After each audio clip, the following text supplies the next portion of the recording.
কমিশনের আজকের বৈঠকে আমরা সর্বসম্মতিক্রমে একটি ঐতিহাসিক সিদ্ধান্তে ঐক্যমত্যে পৌঁছাতে পেরেছি। বাংলাদেশে নির্বাচন ব্যবস্থা, বিশেষত নির্বাচন কমিশনারগুলো কীভাবে নিয়োগপ্রাপ্ত হবেন, দীর্ঘদিন ধরে সে ব্যাপারে একটা অস্পষ্টতা ছিল। ফেসিবাদী আমলে বাকশালী কায়দা একটা আইন প্রণয়ন করা হয়েছিল। সংবিধানের মধ্যে শুধুমাত্র রাষ্ট্রপতি প্রধান নির্বাচন কমিশনার এবং অন্য নির্বাচন কমিশনারদেরকে নিয়োগ করবেন, এই বিধানটা সেখানে উল্লেখ করা ছিল। কিন্তু আমরা মনে করেছি নির্বাচন কমিশন নিয়োগ করার ক্ষেত্রে রাষ্ট্রের যে তিনটি অঙ্গ রয়েছে, প্রধান, বিরোধী দল, সরকারি দল, তাদের সকলের একটা সম্মিলিত কমিটির মধ্য দিয়ে যাতে এই নিয়োগ প্রক্রিয়াটা সম্পূর্ণ হয়, সেরকম একটা সিদ্ধান্ত আজকে কমিশনে আমরা সকলে মিলে একমতে পৌঁছাতে পেরেছি।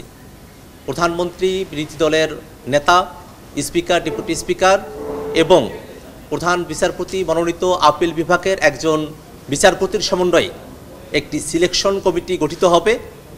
সেই সিলেকশন কমিটি আইনের দ্বারা নির্ধারিত যোগ্যতা অযোগ্যতা বিবেচনায় নিয়ে একজনকে প্রধান নির্বাচন কমিশনার এবং অন্যান্য নির্বাচন কমিশনারদের প্রস্তাব রাষ্ট্রপতির কাছে পেশ করবেন এবং রাষ্ট্রপতি তাদেরকে নির্বাচন কমিশনার হিসেবে নিয়োগ প্রদান করবেন। একই সাথে আরও একটা বিষয়ে আজকে ঐক্যমত্য হয়েছে যে নির্বাচন কমিশনার যারা হন তাদের আসলে জবাবদিহিতার জায়গাটা এর আগে আমরা আইনগতভাবে সেটাকে নির্ধারণ করতে পারিনি। এই কারণে অতীতে যে নির্বাচনগুলো হয়েছে সেখানে বড় ধরনের অনিয়ম, বড় ধরনের কারচুপির মতো ঘটনাগুলো ঘটা সত্ত্বেও আইনগতভাবে তাদেরকে আইনের আওতায় নিয়ে আসার বিষয়টি অনুপস্থিত ছিল। সে জায়গায় নির্বাচন কমিশনার যারা আছেন তাদের আচরণবিধি এবং তাদেরকে জবাবদিহিতার আওতায় নিয়ে আসার জন্য একটি আইন প্রণয়নের ব্যাপারেও আজকের ঐক্যমত্য কমিশনের আলোচনায় প্রস্তাব গৃহীত হয়েছে।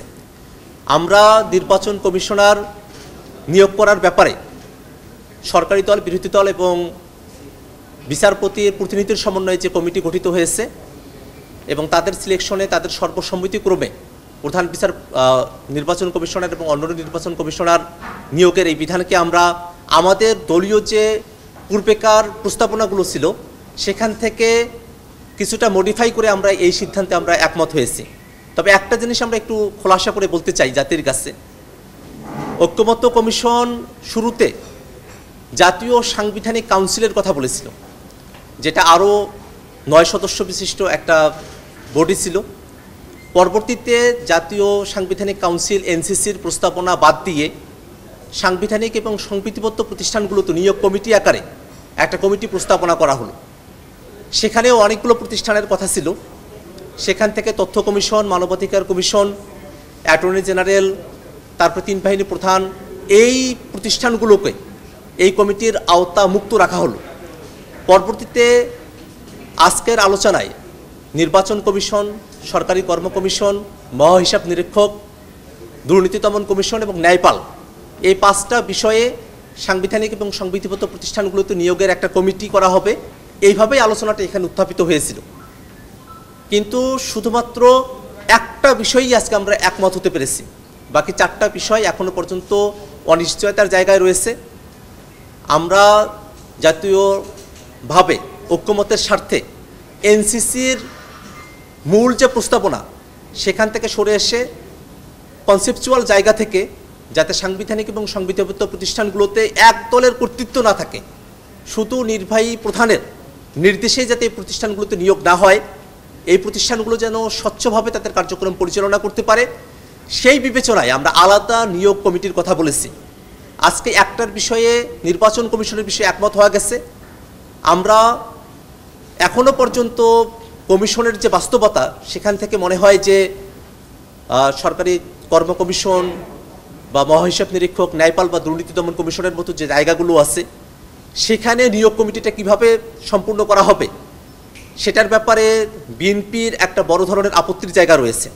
তারা এই প্রতিষ্ঠানগুলোকে সংবিধানে তাদের নিয়োগ প্রক্রিয়া নিয়ে আসা হোক বা আজকে নির্বাচন কমিশনের ক্ষেত্রে যেরকম একটা বডি ফরমেশন করা হয়েছে সেরকম একটা স্বতন্ত্র বডি ফরমেশন করা হোক বাকি প্রতিষ্ঠানগুলোর ক্ষেত্রে, সে ব্যাপারে তাদের আপত্তির জায়গা রয়েছে। কিন্তু আমরা মনে করি বাংলাদেশের মানুষেরা দীর্ঘ সময় ধরে সাংবিধানিক প্রতিষ্ঠানগুলো এবং সংবিধানবদ্ধ প্রতিষ্ঠানগুলোতে যে দলীয়করণের কালো ছায়া আমরা দেখেছি এবং দলীয়করণের কারণে এই প্রতিষ্ঠানগুলো স্বাধীনভাবে জনগণকে সেবা দিতে পারে নাই, দলীয় পারপাস সার্ভ করে গেছে, সেই পুরনো ব্যবস্থায় আমরা আর ফিরতে চাই না।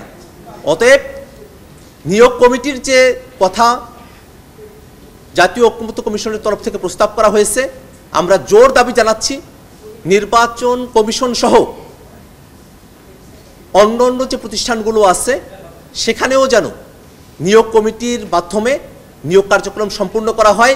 এই ব্যাপারে যে রাজনৈতিক দলগুলোর আপত্তির জায়গা রয়েছে তারা যেন জনগণের সেন্টিমেন্টকে ধারণ করে জনগণের ভালো, দেশের স্বার্থকে মাথায় রেখে দেশের নিজেদের দলীয় ক্ষুদ্র স্বার্থের ঊর্ধ্বে উঠে তারা যেন সেই প্রস্তাবগুলোতেও একমত হন, আমরা সেই আহ্বানটা তাদের কাছে রাখতে চাই।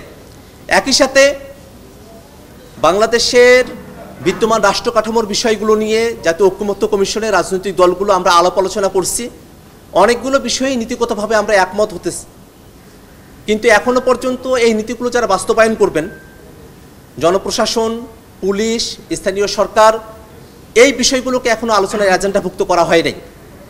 আমরা ঐক্যমত্য কমিশনে আজকে প্রস্তাব রেখেছি যেন জনপ্রশাসন, স্থানীয় সরকার এবং পুলিশ এই বিষয়গুলো সংস্কারের বিষয়টি কীরকম হতে পারে সেই ব্যাপারে যেন এখানে এটাকে এজেন্ডাভুক্ত করা হয় এবং বাংলাদেশে সত্যিকার অর্থেই সংস্কারের মধ্য দিয়ে একটা গণতান্ত্রিক রূপান্তর সম্ভবপর হয়, সে আহ্বান আমরা জানিয়েছি। ধন্যবাদ সকলকে।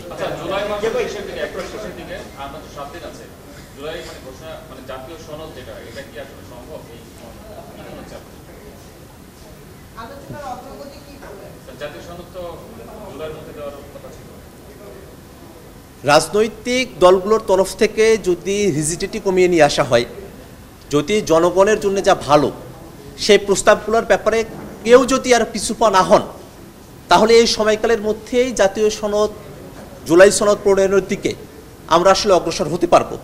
কিন্তু যদি মৌলিক সংস্কারকে পাশ কাটিয়ে জুলাই সনদের দিকে অগ্রসর হওয়ার দিকে কমিশন যায়, সেক্ষেত্রে অবশ্যই জাতীয় নাগরিক পার্টি এনসিপি আমরা আমাদের সিদ্ধান্ত আমরা পুনর্বিবেচনা করব।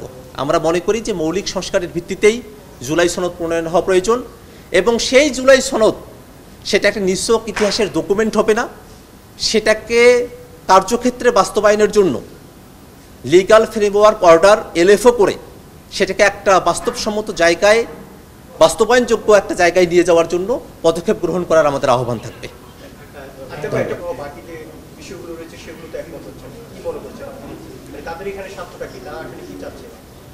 বাংলাদেশের প্রচলিত শাসন কাঠামোয় এই সাংবিধানিক প্রতিষ্ঠানগুলো, যেগুলো আসলে এক্সিকিউটিভ প্রতিষ্ঠান নয়, সেগুলোকেও দলীয়ভাবে ব্যবহারের অতীত নজির আপনাদের কাছে আছে।